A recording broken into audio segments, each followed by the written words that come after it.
नाज़रीन अस्सलामु अलैकुम वरहमतुल्लाहि वबरकातुहू। आप देख रहे हैं फ़िक्र नज़र पर ख़बरनामा। आइए मुल्क की तमाम बड़ी खबरों पर नज़र डालते हैं।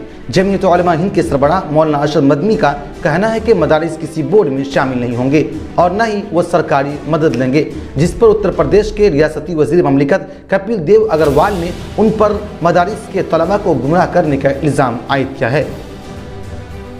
कांग्रेस पार्टी के रहनुमा राहुल गांधी ने कहा है कि गुजरात के मोरबी में पुल के गिरने की खबर अफसोसनाक है। उन्होंने ट्वीट किया कि मोरबी में ब्रिज के गिरने के वाक़ये की खबर अफसोसनाक है। वो ऐसी मुश्किल घड़ी में गमज़दा ख़ानदानों से गहरे दुख का इजहार करते हैं। उन्होंने कांग्रेस के तमाम कारकुनानों से वाक़ये में ज़ख्मी तमाम अफराद की मुमकिना मदद करने और लापता अफराद का पता लगाने में मदद करने की अपील की है। राजस्थान के वज़ीर आला अशोक गहलोत ने सहाफ़ियों से कहा है कि यह हादसा इंतहाई अफसोसनाक है। उन्होंने कहा है कि हुकूमत इसकी शफ़ाफ़ तहक़ीक़ात करे और मालूम करे कि चंद रोज़ कबल तस्दीदकारी के बाद खुलने वाला पुल किन हालात में और कैसे गिरा। उन्होंने कहा है कि वाक़ये की मुकम्मल जाँच होनी चाहिए ताकि कसूरवारों को सज़ा मिल सके।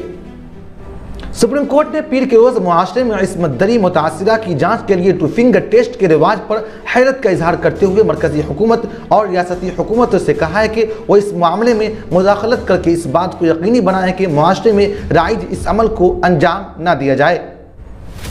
महाराष्ट्र के औरंगाबाद में मुंबई हाई कोर्ट की पंच अदालत ने कहा है कि शादीशुदा लड़की से घर के काम करने का मतलब ये नहीं है कि लड़की के साथ नौकर जैसा सलूक किया जाए।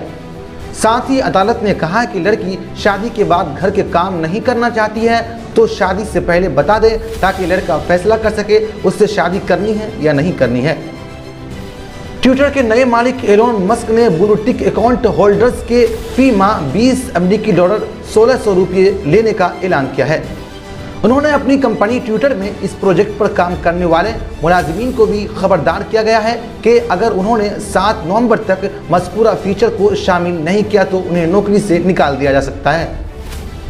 पाकिस्तान तहरीक इंसाफ के लॉन्ग मार्च की कवरेज के दौरान कंटेनर के नीचे आने से एक खातून सहाफ़ी सदफ नईम जाँ भाग हो गई। सदफ चैनल 5 की रिपोर्टर थी। इस अफसोसनाक वाक़े के बाद PTI ने तीसरे दिन के मार्च को फौरी तौर पर रोक दिया है।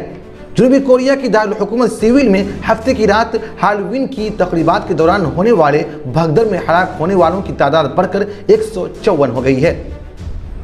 काबुल में तालिबान पुलिस चीफ ऑफिस के तर्जमान खालिद जादरान ने बताया कि काबुल की शेख मोहम्मद रूहानी मस्जिद में धमाका 28 अक्टूबर बरोज़ जुमा को सहर 3 बजे हुआ। तालिबान हुक्काम ने बताया कि धमाका में 7 अफराद जख्मी हुए हैं। मस्जिद के अंदर धमाका खेज मवाद नमाज जुमा के बाद फटा था। भारतीय क्रिकेट टीम इस वक्त T20 वर्ल्ड कप के लिए ऑस्ट्रेलिया में है और इस दौरान टीम के साबिक कप्तान विराट कोहली के होटल के कमरे का वीडियो लीक हो गया है। ये वीडियो एक मतदार ने शेयर किया है जिसने विराट कोहली की गैर मौजूदगी में उनके कमरे में जाकर व्लॉग बनाया। इस बात से नाराज होकर विराट कोहली ने प्राइवेसी के मामले को संजीदगी से लिया। अब इस मामले पर हंगामा बरपा है। नाजरीन, आज के खबरनामा में इतना ही। फिर मुलाकात होगी। शुक्रिया।